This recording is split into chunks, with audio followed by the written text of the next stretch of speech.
Oke, jadi welcome back to Silent Trader Academy channel ya teman-teman. Jadi masih berjumpa dengan saya Om Silent di kesempatan hari ini ya. Morning briefing hari ini tanggal 10 Juli. Oke, itu tepatnya hari Jumat ya, penghujung dari sesi minggu kedua seperti itu. Ada hal yang menarik ya, ada beberapa hal menarik yang akan saya bahas ya. Ini sih lebih mengarah ke logika aja, jadi nanti saya akan mengutarakan beberapa pendapat mengenai apa sih yang terjadi di market sebenarnya saat ini dan bagaimana kelanjutannya ya. Jadi pastikan nonton video ini sampai habis biar nggak dapat infonya setengah-setengah. Oke. Sebelumnya jangan lupa like, komen, dan juga subscribe ya. Jangan lupa nyalakan notifikasinya agar ketika saya upload video-video terbaru, teman-teman bisa langsung cek dan update seperti itu video-video dari kami. Oke? Nah, sebelumnya ya saya mau berterima kasih terima kasih sekali kepada rekan-rekan penonton setia dari Silent Trader Academy channel ya, sudah menuju 1000 subscriber. Jadi belum genap, bahkan mungkin baru genap 1 bulanan ya, baru genap 1 bulan lebih beberapa hari ya, sudah mau menuju 1000 subscriber. Jadi mungkin hal ini menandakan respon yang positif ya, direspon positif oleh para trader dan investor Indonesia terhadap Silent Trader Academy. Memang angka 1000 subscriber ini masih sangat kecil ya, sangat kecil dan gak ada apa-apanya sebenarnya, tetapi saya dan tim sangat mengapresiasi atas subscriber kalian, like kalian, dan komentar-komentar baik itu kritik maupun saran terhadap Silent Trader Academy channel maupun juga yang di Telegram seperti itu. Oke, jadi thank you banget ya. Saya nggak tahu mau kasih mau kasih promo atau apa, nanti kita cek aja deh ya, nanti ya ditunggu aja di Telegram Silent Trader Academy ya. Nanti jangan lupa join ya, jangan lupa juga ada follow Instagram kita @silenttraderacademy. Oke, cuman untuk Instagram memang masih kekurangan staff ya, masih kekurangan staff sehingga nggak jalan ya. Jadi saya emang fokusnya dulu di YouTube channel, oke, baru nanti perlahan ke Instagram mungkin ya. Jadi perlahan ya.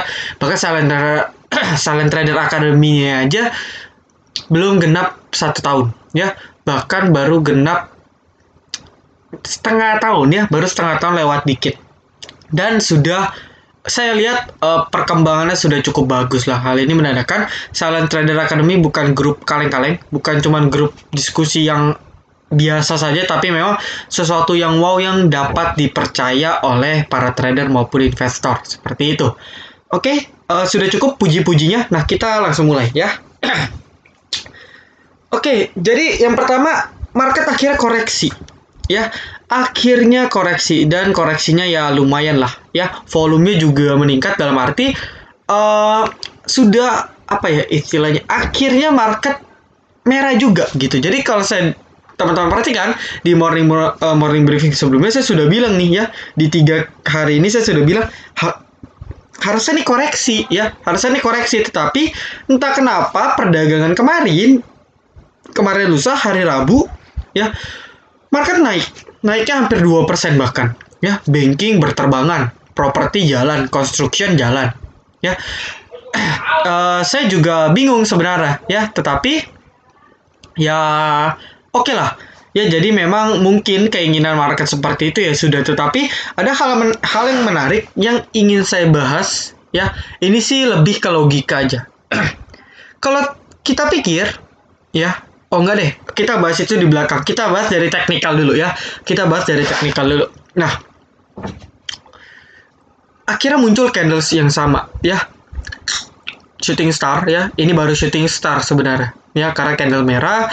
Ini juga candle merah. Dan kalau teman-teman perhatikan morning briefing kemarin, saya sudah bilang, oke, market angka 5000 ini ya, titik 5000 ini loh teman-teman, ini jadi angka keramat ya, entah kenapa seperti itu.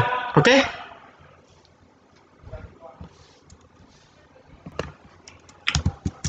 Oke, sorry tadi agak sedikit gangguan. Nah, tadi nyampe mana? Oh ya, angka 5.000 ini, teman-teman, jadi keramat. Ya, kenapa? Karena kalau teman-teman nonton video kemarin, ya penonton setia harusnya nonton. Saya sudah bilang, ini tembus 5.000. Oke. Ya, di sini tembus 5.000. Hari kedua setelahnya, closing sudah di bawah 5.000. Itu pertama. Yang kedua, ini sempat nyentuh 5.000, ya. Ini sempat nyentuh 5.000, besoknya langsung turun di bawah 5.000 lagi.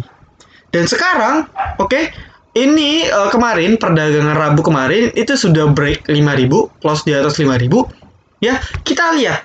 Oke, jadi kalau berdasarkan historical, ini mentok-mentok cuman 2 hari. Dan kalau benar memang, ya, kalau benar memang market nanti akan turun lagi di bawah 5.000, maka 5.000 ini benar-benar jadi titik psikologis yang kuat.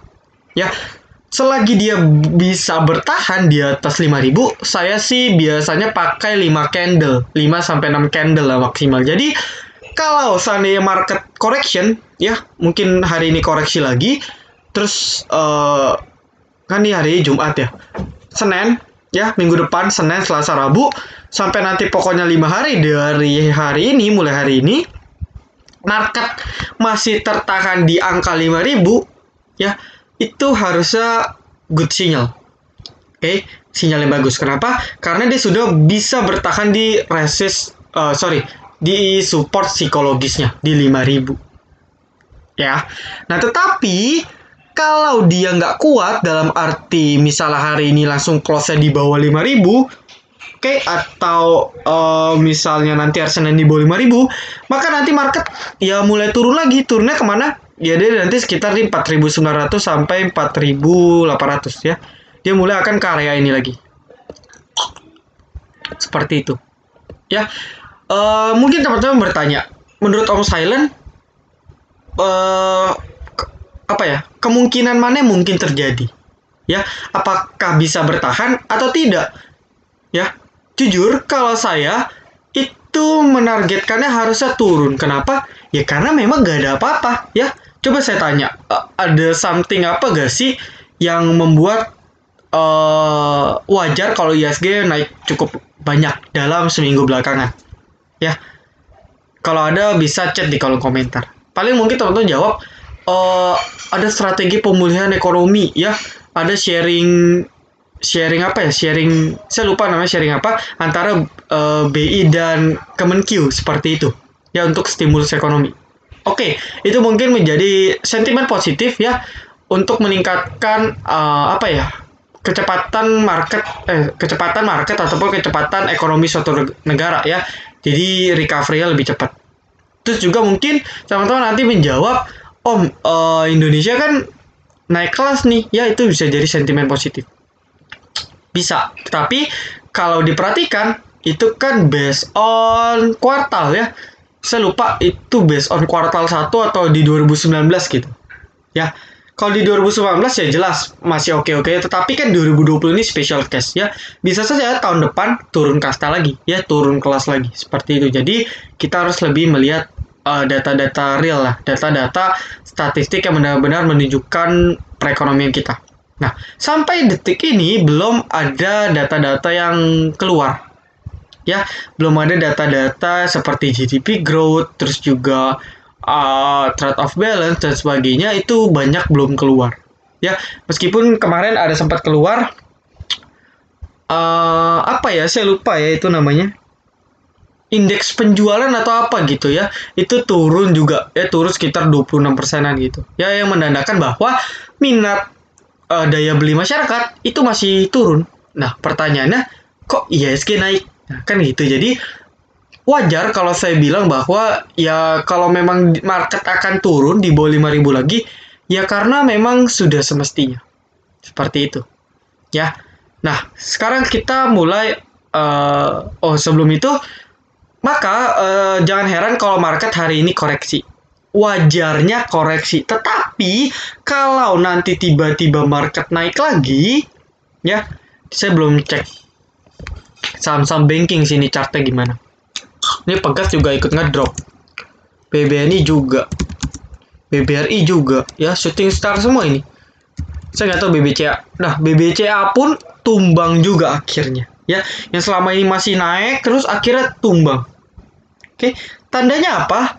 Tandanya mungkin benar-benar market hari ini akan koreksi.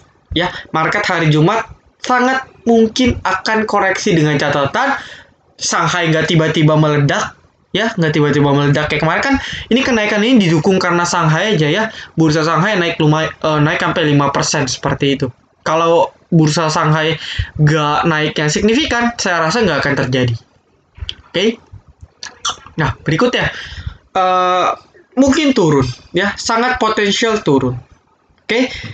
Tetapi kalau ada suatu berita yang luar biasa meledak, ya kita harus update ya. Kalau misalnya tiba-tiba GDP ternyata turunnya kecil, nggak signifikan atau sebagainya, atau justru naik, ya itu kan menjadi sentimen yang benar-benar luar biasa dan bagus untuk market. Atau tiba-tiba kuartalnya BBRI Q2-nya rilis, ya BBRI labanya turun tapi nggak signifikan dan sebagainya. Mungkin itu bisa menjadi katalis positif agar naik lagi. Tetapi kalau kita asumsinya ceteris paribus ya, segala faktor, segala indikator bersifat stagnan atau tetap, oke, maka harusnya market turun secara teknikal maupun indikator lain, ya harusnya turun. Jadi jangan kaget kalau turun. Dan kalau memang benar turunnya di bawah 5.000 ya udah, ya dia pasti akan turun lagi, ya mungkin bisa buat sideways lagi seperti ini dalam jangka waktu beberapa minggu. Dan ingat, ya di morning briefing keberapa gitu saya ada bilang bahwa idealnya dia harusnya buat double bottom, ya turun, ya lakukan pertama, naik pertama, turun lagi. Oke, ini kan candle monthly ya, jadi mungkin Julinya merah, Agustus September, nanti baru di Oktober November baru naik lagi, dan sampai Desember Januari dan seterusnya. Itu harapan kita tentunya ya, dan harapan saya dan prediksi saya kalau nggak ada apa-apa ya harusnya mungkin seperti itu. Tapi ya nggak tahu ya, saya cuma memperkirakan kemungkinan yang terjadi dan yang saya harapkan dia bentuk double bottom seperti itu. Nah, kita mulai masuk ke logika. Sebenarnya lucu ya, lucunya kenapa? Coba teman-teman pikir. Oke, dalam 2 hari belakangan ini ya, kita cek nih, kita cek.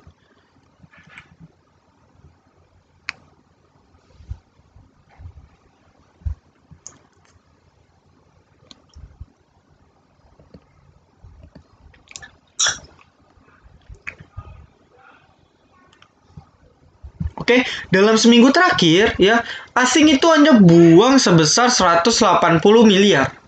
Oke, biasanya ini kalau kita cek sebulanan itu wah 7 triliun loh teman-teman ya. Tapi dalam 2 hari belakangan, oke, ini hari ini pun cuma jual 50 miliar ya. Hari kemarin ya, kemarin lusa hari Rabu itu asing net buy ya. Setahu saya ada beberapa hari dia net buy lah, net buy tipis. Nah, logikanya muncul seperti ini ya. Setelah saya lihat ya, setelah saya analisa dan saya pertimbangkan, kok jadi lucu ya. Lucunya kenapa Om Silent? Nah, lucunya gini, coba teman-teman bayangin ya, asing itu kalau teman-teman perhatikan tuh banyak buang di sini ya, pada saat corona sedang ambruk, sedang merajalela.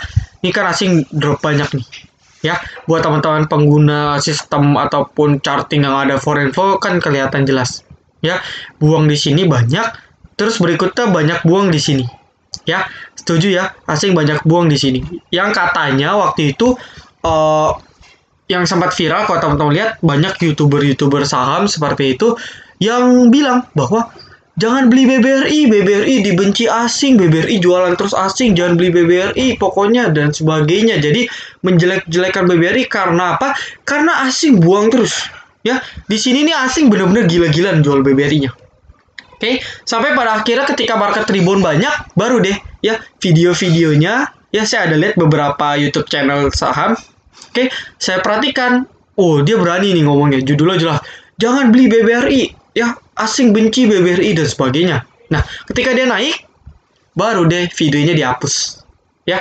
Nah, karena itu ya hati-hatilah dengan yang tebar-tebar fear tanpa alasan yang jelas ya, sayang seperti itu. Nah, saya nggak mau gosip, tapi kita balik lagi ya, itu sekilas saja. Jadi saya mau menunjukkan bahwa di sini ya, di sekitar pertengahan Mei itu kita tahu market benar-benar kacau.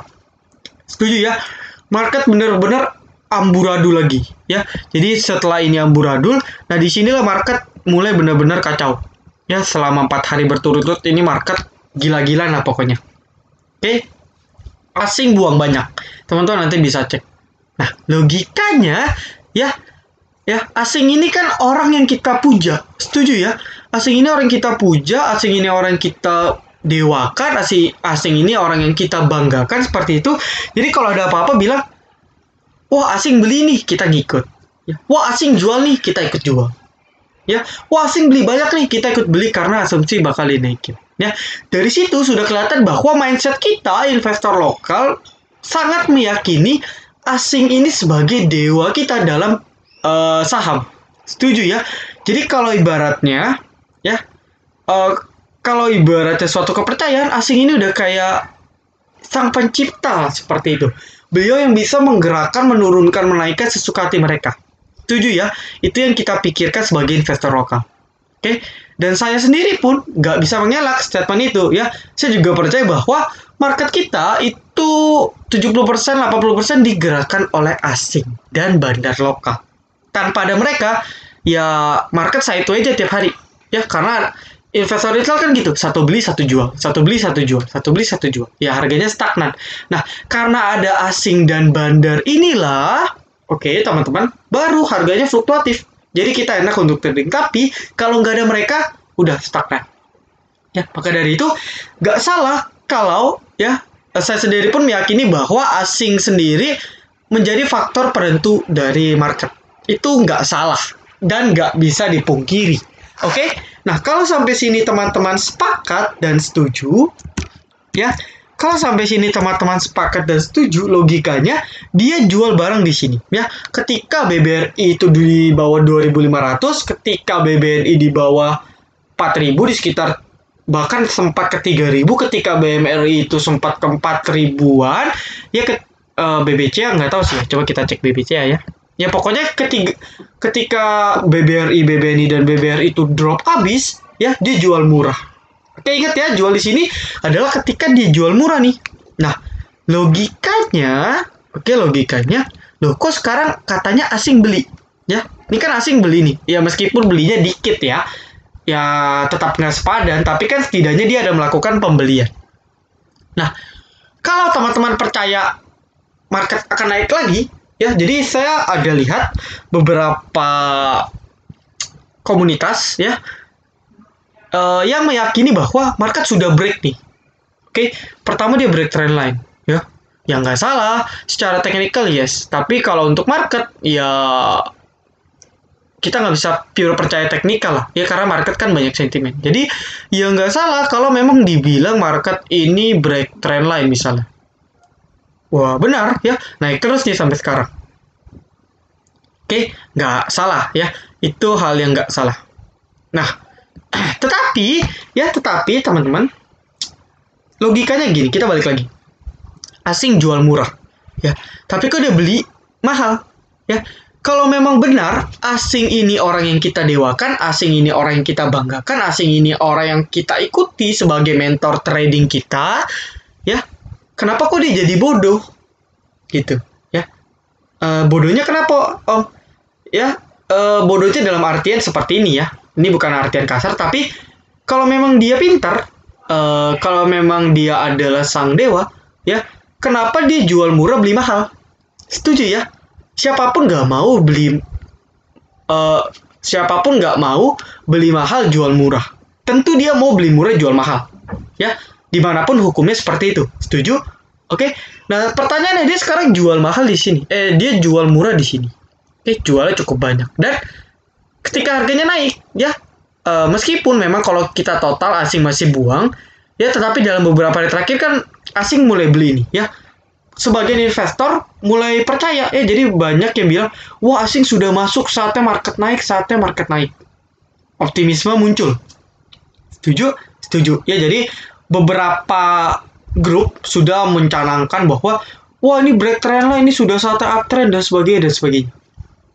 Tentu jujur saya nggak gitu setuju. Kenapa? Karena balik lagi, ya, asing kok jadi bodoh, ya, lucu gak sih?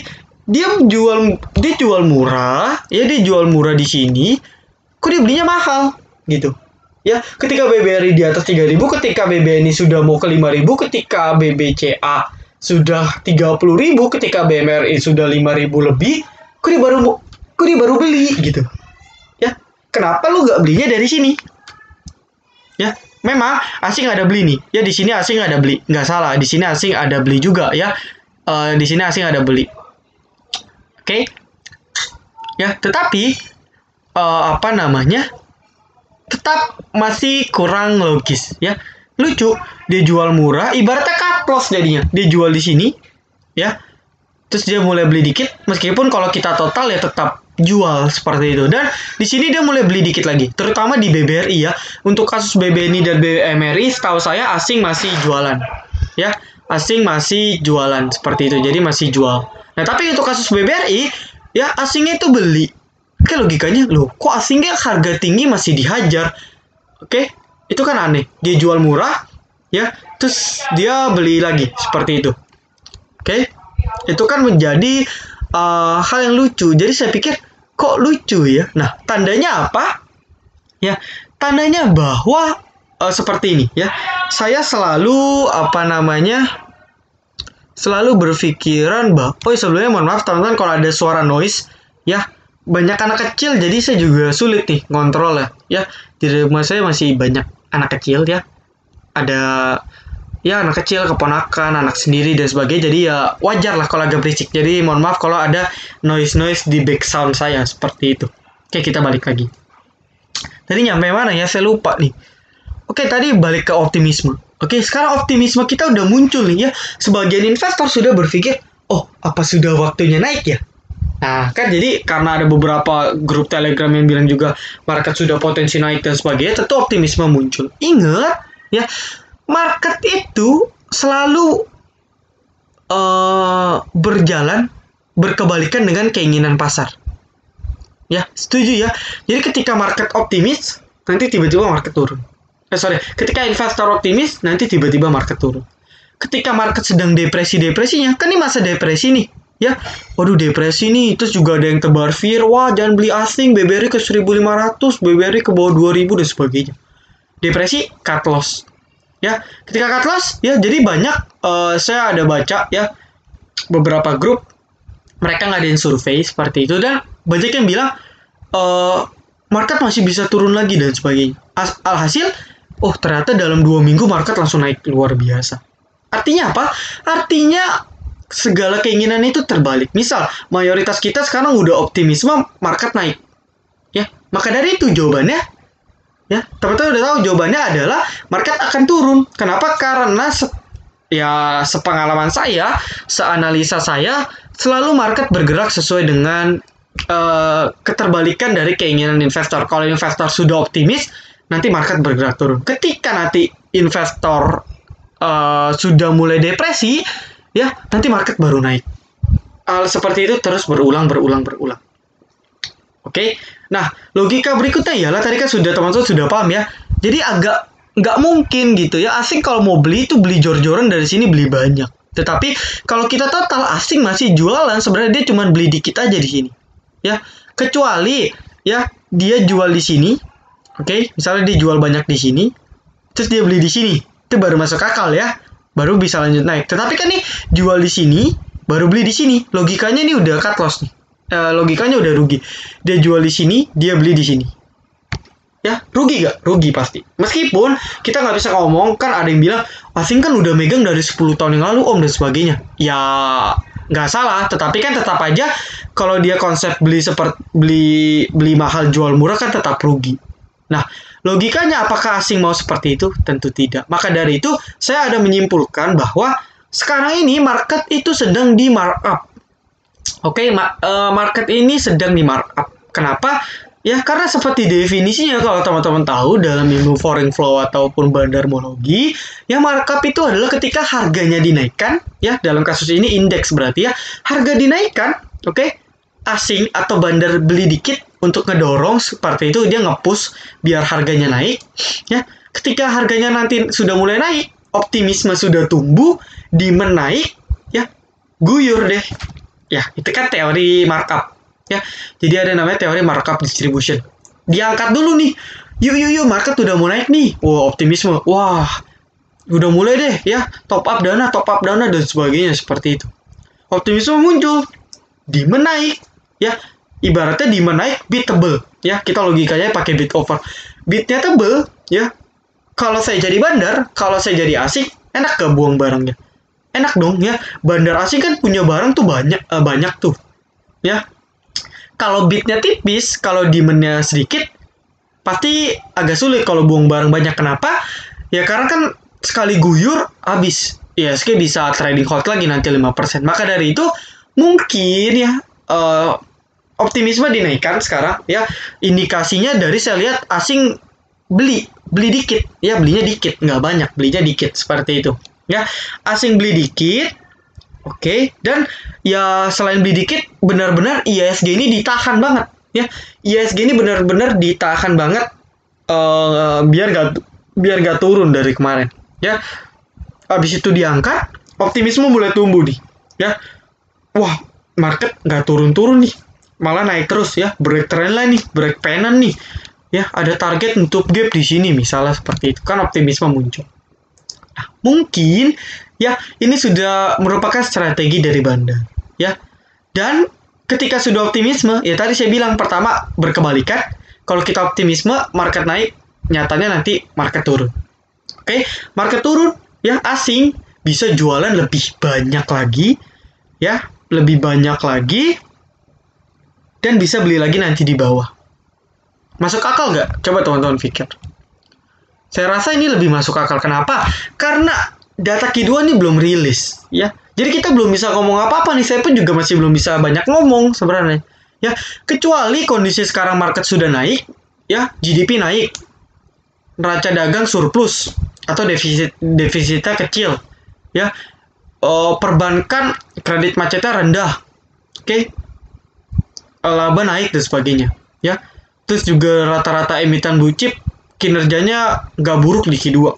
Itu baru kita percaya bahwa market yang mau naik. Tapi kan ini belum, ya. Data apapun belum ada gitu. Ya, apa yang harus kita optimisme sebenarnya, ya? Itu kan menjadi pertanyaan aneh. Oke. Beruntungnya member VVIP saya ini sudah mulai banyak yang kritis. Dia bilang, "Wah, ini kok nggak wajar ya, Om." Jadi banyak yang tanya ke saya dan saya senang. Kenapa? Karena mereka sudah menggunakan nalar dan logikanya untuk berpikir. Ya, nggak ada apa-apa kok katanya. Ya setuju, benar, saya setuju. Nggak ada apa-apa kok naik terus, ya kan? Nah itu sudah menjadi hal yang aneh dan janggal menurut saya. Oke, jadi kalau saya simpulkan, ya market akan turun. Itu kesimpulannya. Sekali lagi, ini disclaimer on, ya. Segala kerugian dan keuntungan teman-teman percaya dengan kata-kata saya itu di luar tanggung jawab dari saya dan tim. Saya hanya menyampaikan analisa saya terkait market. Ya, kalau teman-teman percaya, monggo diikuti. Kalau teman-teman nggak percaya, silahkan dengan keyakinan teman-teman. Ya, nanti yang mana yang benar, yang mana yang salah akan terjawab pada akhirnya. Ya, mentok-mentok akhir Juli kita sudah mulai tahu lah siapa yang benar dan siapa yang salah. Bisa saja, ya, bisa saja saya salah, ya. Itu nggak menutup kemungkinan, ya. Tapi ya kalau salah, ya, dan market lanjut naik, it's okay. Kenapa? Karena kan saya sudah instruksikan beli minimal 50%. Jadi sudah ada 50% dana, sudah profit seperti itu. Tapi kalau salah, ya kita untung. Kenapa? Karena kita sudah menyiapkan dana lagi 50% untuk averaging. Simple kan? Simple. Maka dari itu, sebenarnya mau naik atau turun, ya sebenarnya bagi saya itu udah nggak peduli. Tapi saya hanya mau mengutarakan agar teman-teman nggak terlena dengan kenaikan market. Ya, mungkin sekarang teman-teman ada yang berpikir, mungkin haters yang nonton video ini berpikir, apaan sih Om Silent? Ya, nebar fear doang kerjanya. Seperti itu kan mungkin ada yang berpikir.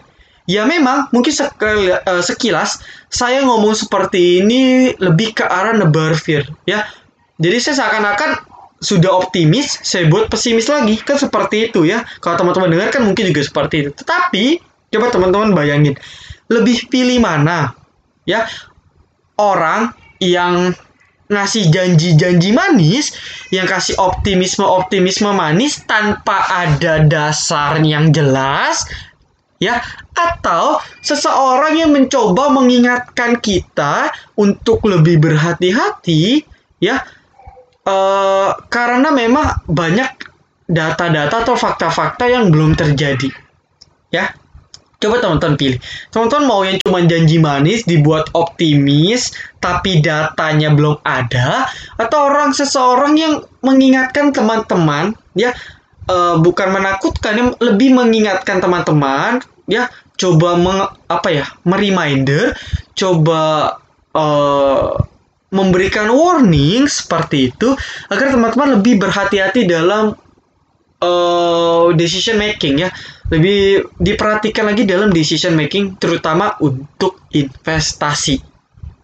Oke, ya, pilih mana? Pilih yang mau janji manis atau orang yang nebar fear, tapi ya tujuannya bagus, ya, tujuannya untuk mengamankan modal dari teman-teman. Dan tentunya, ya, saya sendiri juga sudah kasih beberapa alasan dan logika yang tadi, ya.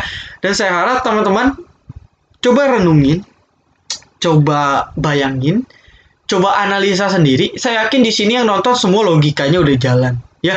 Bahkan mungkin ada yang ilmu ekonomi jauh di atas saya, bisa saja, ya.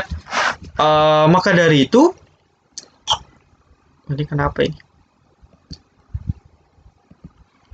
Ya, maka dari itu teman-teman, nanti coba direnungi benar atau tidak. Oke, ya, saya sih berharap yang terbaik aja untuk market. Setidaknya saya mau member saya terselamatkan, ya. Kalau member-member lain, ya, mungkin kita belum berjodoh, kita nggak bertemu, ya. Kalau dapat grup ataupun mentor yang dalam tanda kutip suka kasih janji-janji manis, ya hati-hati aja seperti itu, ya. Saya tetap mengharapkan yang terbaik. Oke, ini market juga udah koreksi nih, ya. Ini udah mulai lah, udah yakin saya harusnya sih turun, ya. Kalau masih naik lagi, mungkin asing benar-benar akan mau distribusi lebih besar lagi, ya. Tetapi, oke, saya sudah bilang mungkin gak nyampe sini, mentok-mentok mungkin ke daerah 4.500-an lagi, mungkin, ya. Saya rasa nggak mungkin lah nyampe sini, saya rasa agak sulit, karena stimulus ekonomi sudah banyak diberikan, ya.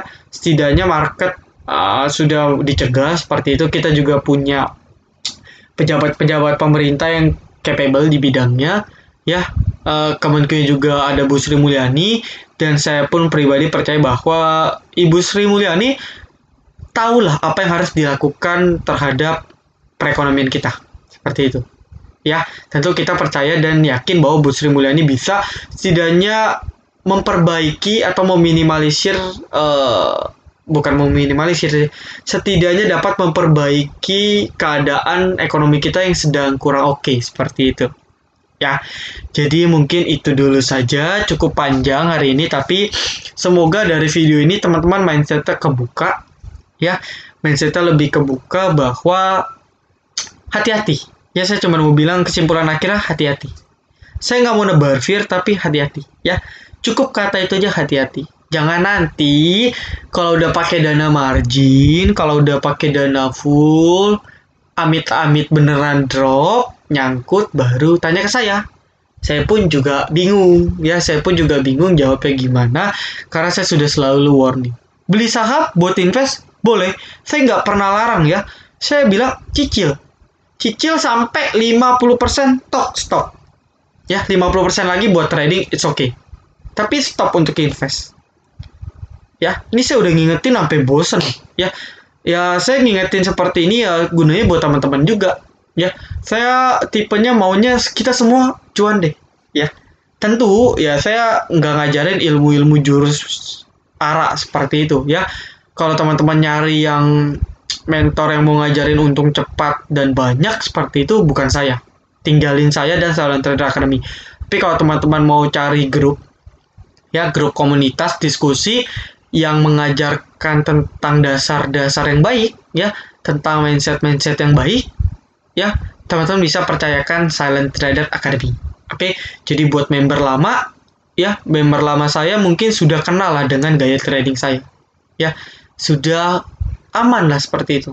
Ya, meskipun meskipun ya saham-saham yang direkomendasikan kadang kan high risk seperti itu ya, tapi ya tetap trade plan, mindset segala macam itu selalu aman.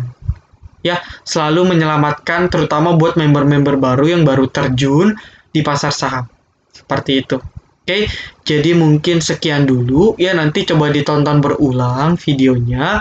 Ya, saya juga agak capek nih ya, hari ini perjalanan cukup jauh, jadi nanti ditonton ulang. Kalau misalnya sudah nonton masih bingung, bisa tanya saya di grup, ataupun di grup free, ataupun japri. Nanti kita akan diskusi lagi mengenai arah market. Ya, mungkin sekian dulu. Thank you buat teman-teman yang sudah nonton video ini dari awal sampai akhir. Jangan lupa like, comment, dan juga subscribe. Jangan lupa nyalakan notifikasinya agar ketika saya upload video terbaru, teman-teman bisa langsung update.